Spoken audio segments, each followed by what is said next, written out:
What's going on, everybody? Your man Eric Wilson in for the Sports Arena, our first Sports Arena of 2023. Your man Eric Wilson. Let me get the entire crew here. As long as you already know it's Wednesday, so I got the Queen of Hoop 806 Miss Megan Price, Blue Hawks 13 John Shear, and my man the left coast, the West Coast, Mike Carrots Noodle. Forks up, baby. Mike, how you doing from that Arizona State game? You okay, man? It's been a couple days.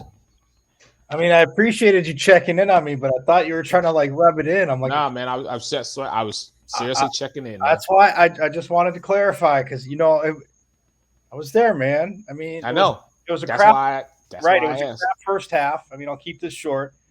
I mean, U of A is athletic. Look, they're the number 5 team in the nation. I mean, we talked about it before. Eric always said like it is a basketball school. They are ranked, but what Tommy Lloyd did in 50 games, Eric, second best in NCAA history, tied for second, 45-5. 45-5 as the U of A front man, and that's second best in NCAA history. So, look, Okay. man, I mean, you can't go 0 for 11 from 3-point range. I mean, both teams were atrocious. That was the good thing because ASU was what 3 for 27, and U of A was 5 for 22. So they were atrocious both from beyond the arc. But the 18-4 run to start the second half, I'm like, oh, it's down to 2 points. All of a sudden, it's down to 2 points. I'm like, bring it on, little cats. And then the little cats barely did enough. So I'm okay now, though. I'm okay. We're on to Washington State, buddy. Like Bill Belichick said, we're on to Washington State.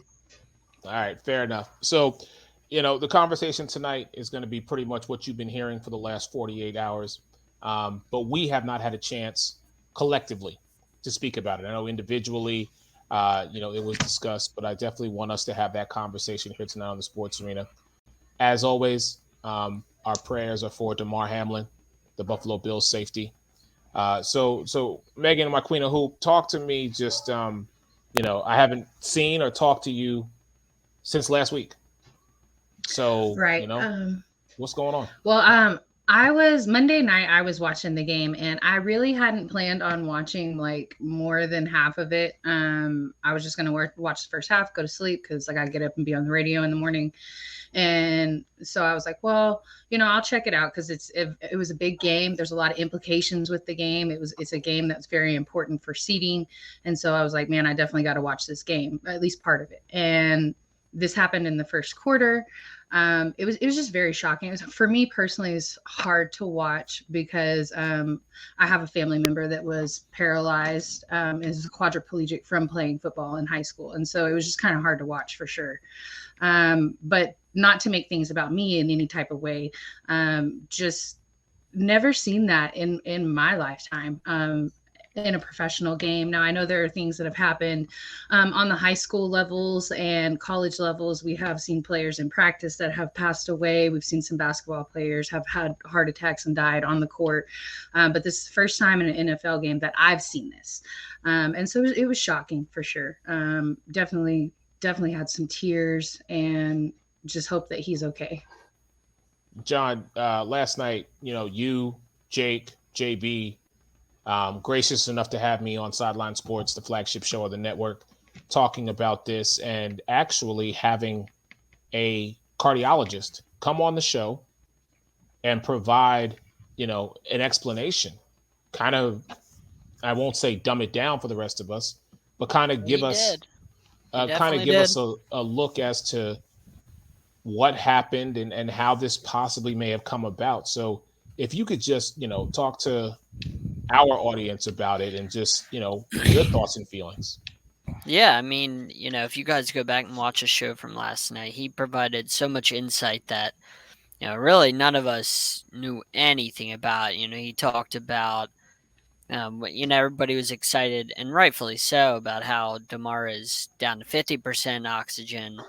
50 needs 50%, from the machine. But he actually told us that means little to nothing. And I'm sure you guys are probably like, well, how could that mean little to nothing? And he basically told us, like, that doesn't tell us anything about his brain activity.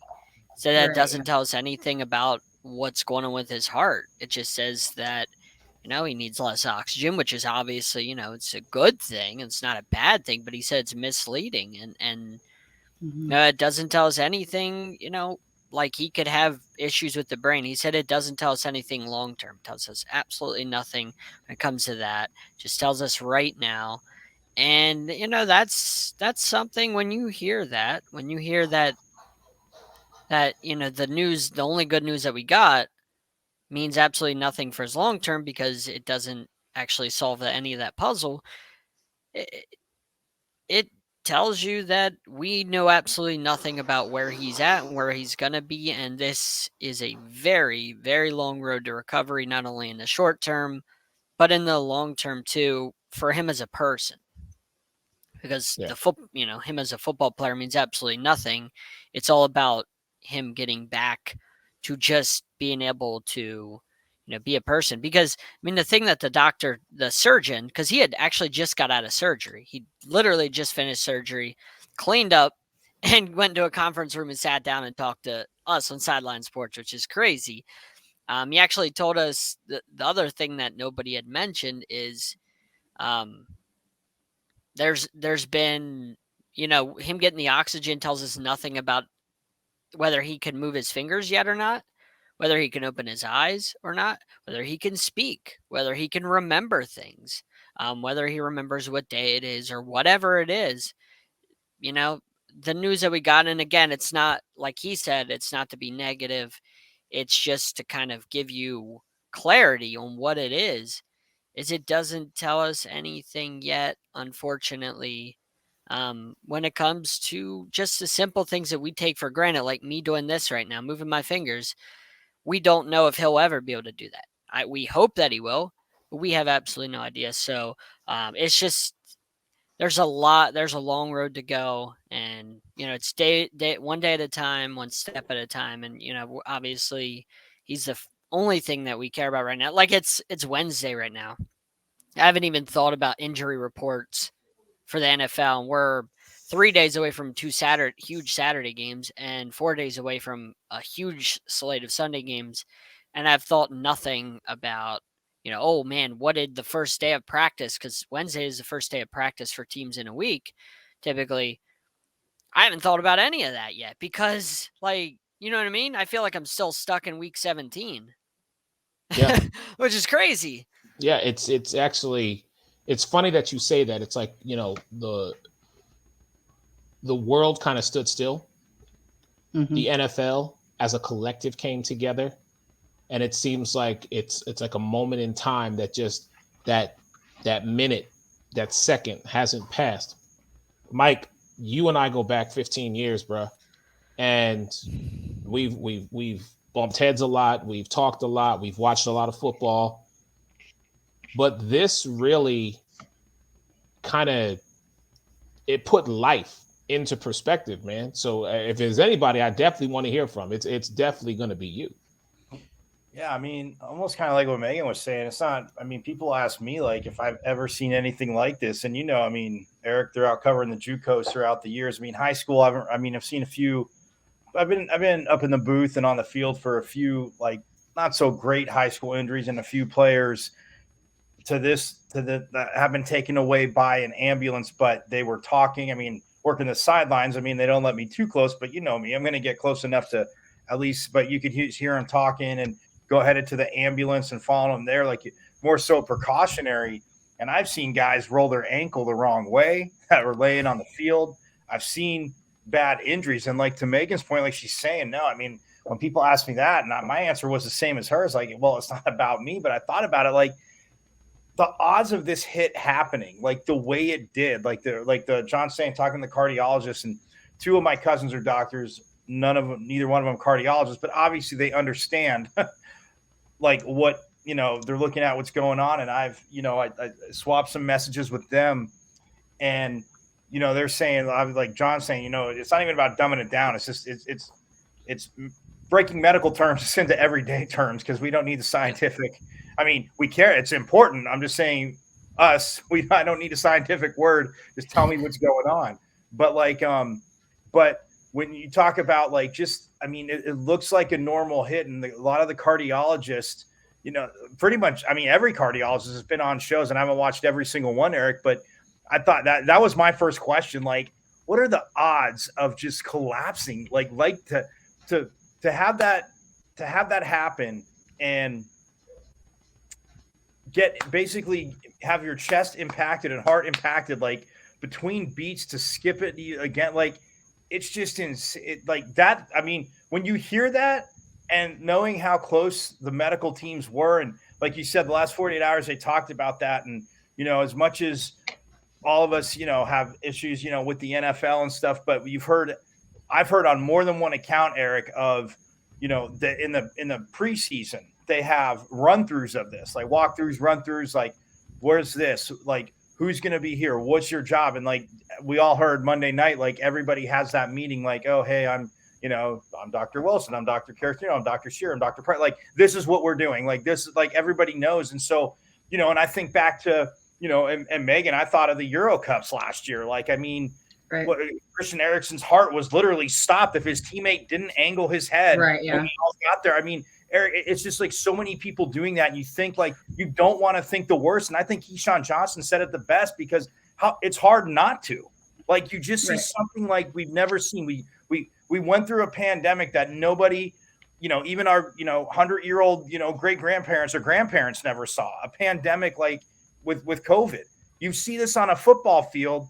And it's horrifying. Like I literally, I mean, to Megan's point, like I mean, I was going to watch the whole game as much as I tease you guys, Eric, being here on the left coast. I have no problem staying up for the whole game. But I mean, you're just engulfed, and it's not because of rubbernecking or seeing something bad like an accident. Like it's just you never see anything like this, and it's shocking. And I mean, like I said, ultimately praying for a young man who, again, I mean, just such a great guy. And I mean, the crazy thing is I knew that he went to Pitt, obviously, me in college football, but like I heard a few interviews with him coming out of college, and just like, and I've told you, Eric, I've interviewed people before, and there's red light people that are, friendly and good when the camera's on, but if it's off, not that they're rude to you, but it's just like, I want, you know what I'm saying? I want nothing to do with you.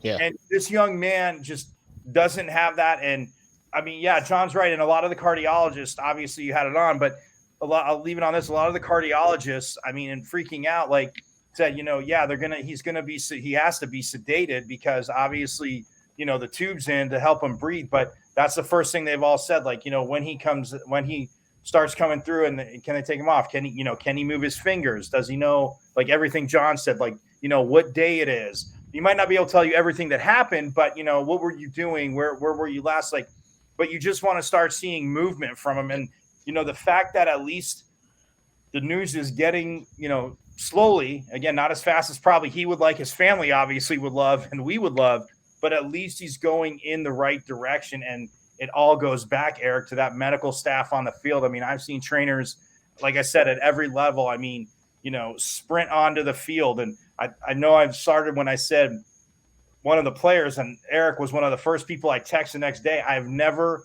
in all my sporting life seen broken bones, dislocated fingers, I should say. I never walked onto a field for Megan and John, and when I saw his ankle, I had to turn because I didn't want him to see me almost vomit. Like I have never, like, so when you see, I mean, and Megan, you work in the medical field, so I know you probably have a better tolerance than me, but like Eric, when you see that and the player's reaction, like, I mean, I'm just glad the young man, like, again, if it has to be slowly getting better, but it's just, man, like you said, man, it brings everything into perspective. It's just, well, Mike, it's crazy. You're a hockey fan, and much like I am, but I wasn't old enough to remember the Chris Pronger thing. Oh. You remember that though, because you're old enough to remember when that. I wasn't quite old enough. So I mean, this same thing happened with that. From what I know, right? Well, and then also, that is the same thing that happened. Yeah. But then also, like, just a simple medical fact, and this was something that we all had to be made aware of it during COVID, was that if you go on a ventilator, only 25% of those people make it off the ventilator. That's just a fact. Right. Wow. All right. Yep. Well, we're gonna, we're gonna take 20 seconds, show some love to the network. We're gonna come back, and we are gonna transition into the NFL because there are still questions that need answers. And we're going to talk about that more with the crew. We'll be back in 20 seconds.